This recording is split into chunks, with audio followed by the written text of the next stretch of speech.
simple little tips you can do over the Christmas period if you're actually serious about not gaining any weight, and at the same time still enjoying it and not being an absolute, I don't know, freak or being a weirdo and not enjoying the actual Christmas period itself, because some people can take these things to the extreme more than another.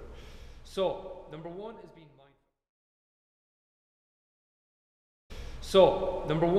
mindful. Yes, I'm not saying don't eat the sweet stuff, the nice stuff, the stuff you want to eat, especially when it's on Christmas. But I'm just saying be mindful of what was on your plate, or the sweets you're knocking back, or this you're knocking back, whatever it might be throughout the actual period of the couple of weeks over Christmas, all right? So that's in every sense of the word. But on the actual, let's say, 2 or 3 week period itself, there is some kind of tactics you can put in place.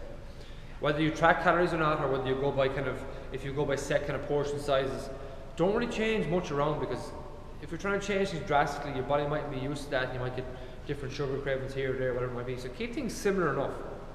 What you can do is the day you're leading up to, let's say, Christmas Day, or the days where you will be overindulging in food, if you know there's a big meal coming later on that day, or you know there might be a few sweets around and you want to have a few, is the days leading up to that, stick to loads of veg and get your carb intake mainly or only from fruit sources. So 2 or 3 fruit sources followed by loads of veg, protein in your regular fat intake. For the days leading up to, let's say, the days where the food's going to be more in the higher end carb sources. So Christmas Day, for example. So the 2 or 3 days leading up to Christmas Day, keep the carbohydrates to a minimum if you can. Stick to loads of veg with each meal, 2 to 3 fist size with each meal, along with your regular protein sizes, whether you follow calories, as I said, or if you go by portion sizes with your hands. So the ladies, 1 portion size of protein per meal, for example, and the men would be 2.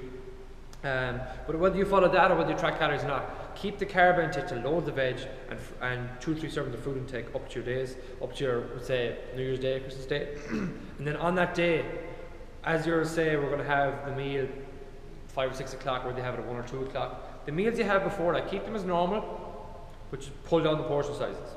So don't do this thing where you're doing something really completely new to your body and you might make yourself go all over the shop. Just keep things as normal and down regulate the portion sizes. Again, lots of protein, lots of veg the day of Christmas Day, and then when you come to your meal, just be smart about it. Be mindful of what is on your plate.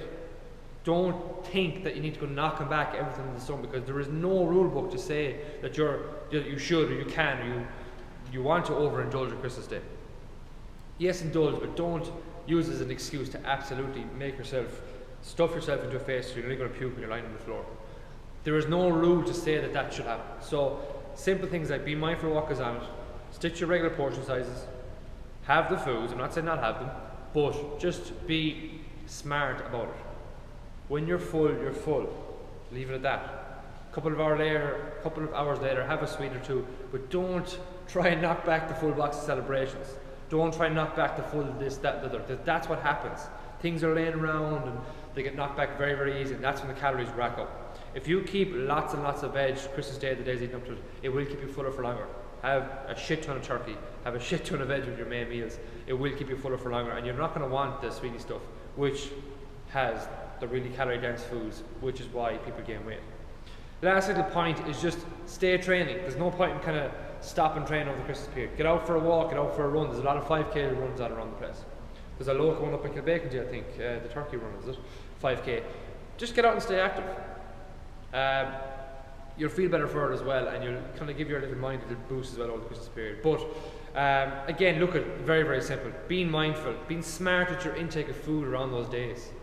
The days leading up to, say, if you have a bigger main meal in the May, just keep your portion sizes before that a lot smaller. Keep them predominantly to protein and lots of veg, small bit of fats, and then have your meal in the day. But again, don't use it as an excuse to absolutely ram everything down your throat.